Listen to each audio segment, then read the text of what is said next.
کافی ہیں، لیکن ایک دلیل حدیث لکھ لیں۔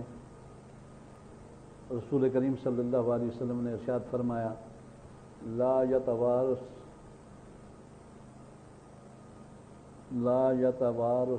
اہل ملتین شتیٰ، لا یتوارث اہل ملتین شتیٰ، دو ملت کے مختلف ملتوں کے اہل ایک دوسرے کے وارث نہیں ہو سکتے۔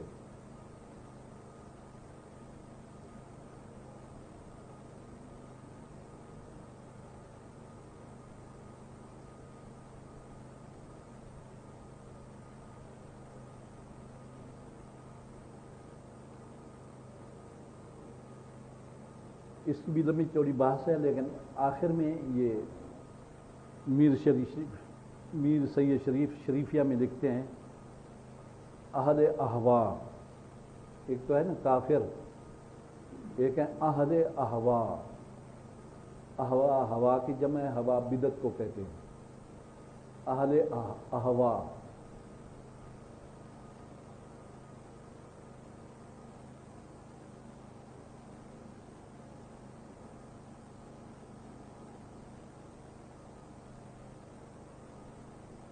فقہ کی کتابوں میں بھی یہ لفظ آتا ہے۔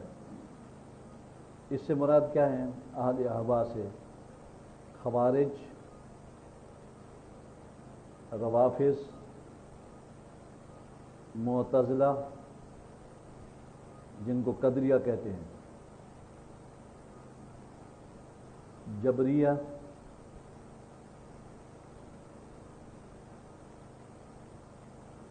جن کو مرجیہ بھی کہتے ہیں۔ ان کی تفسیر کسی کتاب میں ہم نے لکھوائی ہوئی ہے، کافی فرقے ہیں۔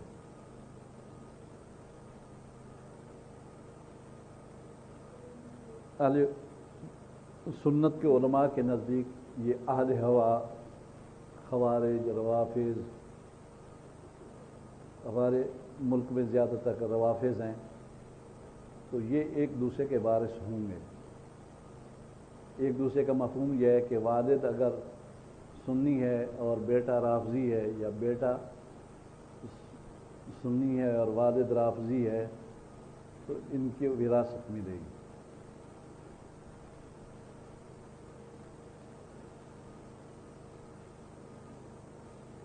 اور علامہ صاحب کہتے ہیں کیونکہ یہ لوگ نبیوں کو مانتے ہیں، یہ لوگ نبیوں کو مانتے ہیں، آسمانی کتب کو مانتے ہیں، قرآن مجید کی آیات میں تعویل کرتے ہیں، لیکن قرآن کو مانتے ہیں۔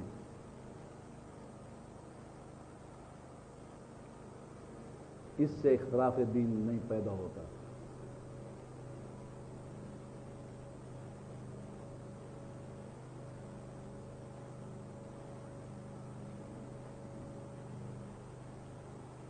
یہ بھی ایک طویل سبق ہے۔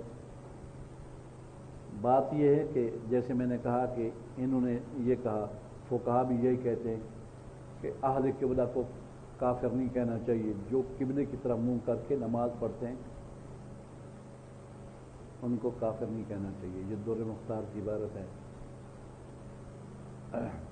اور حدیث پاک میں ہے، لکھ لیں، من صلی صلاتنا، پڑھی ہوگی آپ نے مشکوٰۃ شریف میں، غالباً مسلم شریف کی حدیث ہے، من صلی صلاتنا واستقبل قبلتنا واکل ذبیحتنا، من صلی صلاتنا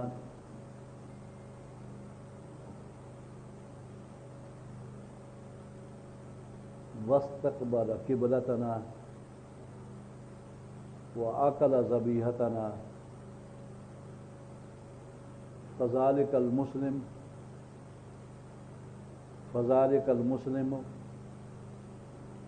لہ ذمۃ اللہ و ذمۃ رسولہ۔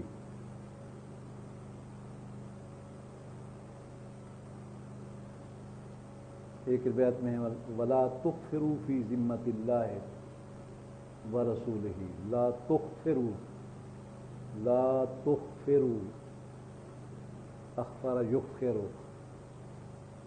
خاف فی ذمۃ اللہ ورسولہ۔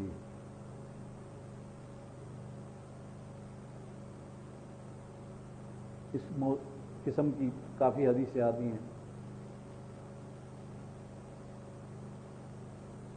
ترجمہ آپ کو واضح ہے، ہمارے استاد حضرت علامہ مولانا عطا محمد بندیالوی رحمۃ اللہ تعالیٰ علیہ اس حدیث کو کافی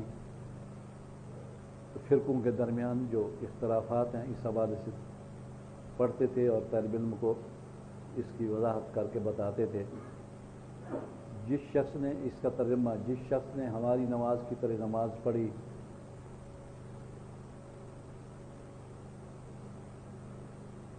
اور ہمارے قبلہ کی طرف منہ کیا، اس سے یہود و نصارہ نکل گئے، اور ہمارے قبلہ کی طرف منہ کیا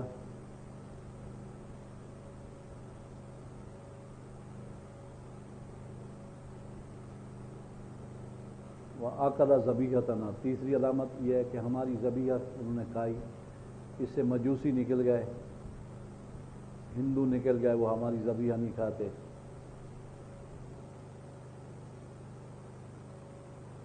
جس شخص نے یہ تین کام کیے، حضور علیہ السلام نے ارشاد فرمایا فَذَلِكَ الْمُسْلِمُ، وہ مسلمان اللہ کے ذمہ میں ہے، اس کو اللہ نے امان دی ہے، اس کے رسول نے امان دی ہے، اس کو قتل نہیں کر سکتے، اس کے مال کو نہیں چھین سکتے۔ ولا تغفروا سے مراد ہے اللہ اور رسول کے جو امان میں آ جائے، ذمہ میں آ جائے، ذمہ امان کو کہتے ہیں، جو امان میں آ جائے اس میں خیانت نہ کرو، اس میں خیانت نہ کرو۔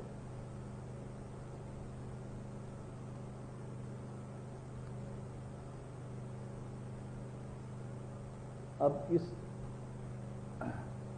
عبارت پر حواشی لکھے ہوئے، ان میں خلاصہ جس کا یہ ہے کہ رافضی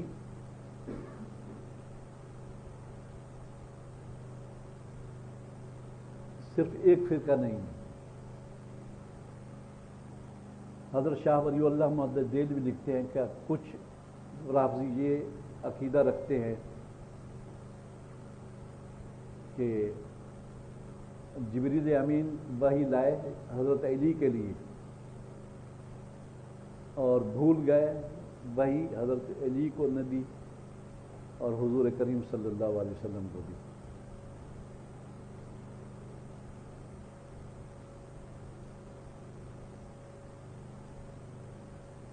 کچھ رافضی ہیں جو حضرت صدیق اکبر کو صحابی نہیں مانتے،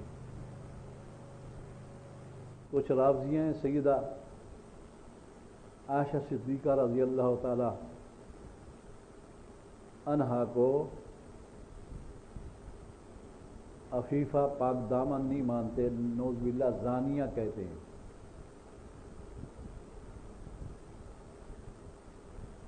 اس قسم کے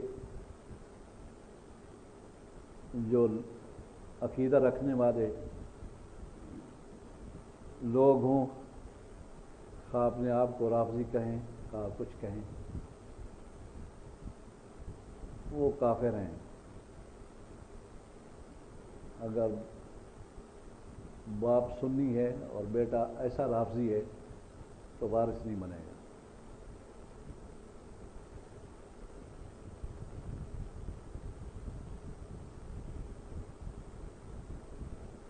تفصیل بڑی کتابوں میں ہے،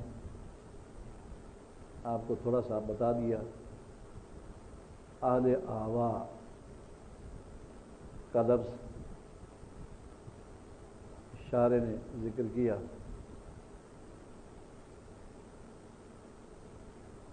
ہم اپنے طالب علموں کو سمجھانے کے لیے یہ مسئلہ بتا رہے ہیں۔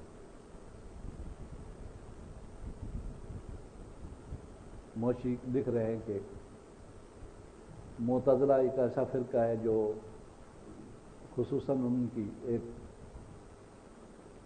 عقیدوں میں ایک بات یہ ہے کہ وہ خلق قرآن کے قائل ہیں کہ قرآن مخلوق ہے۔ امام احمد بن حنبل کے دور میں جو وقت کے حاکم تھے، عباسی تھے، اس وقت ان کا غلبہ ہو گیا تھا، کیونکہ خلیفہ بھی غالی معتزلی تھا۔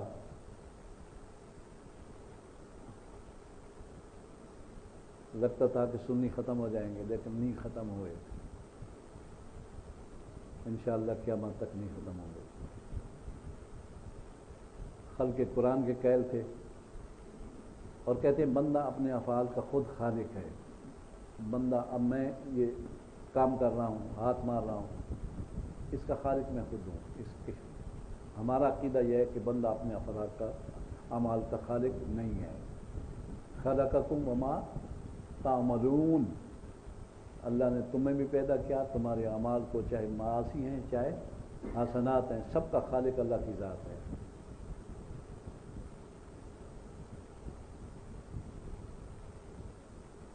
اور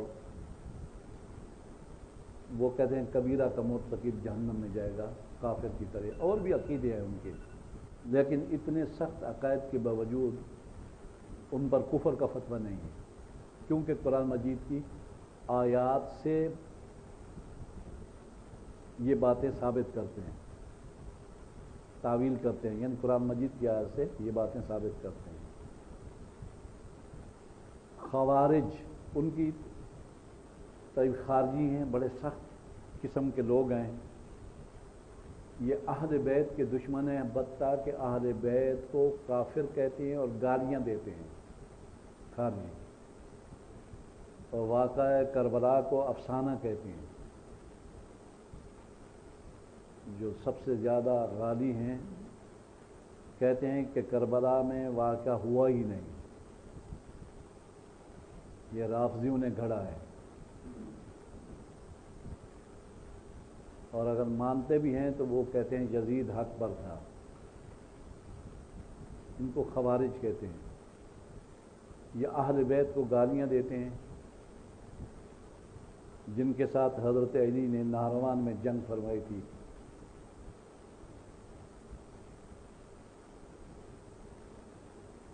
لیکن ہمارے علماء کا احتیاط یہ ہے کہ ان کو بھی کافر نہیں کہا، اہل قبلہ ہیں، اور روافض کو بھی مطلقاً کافر نہیں کہا۔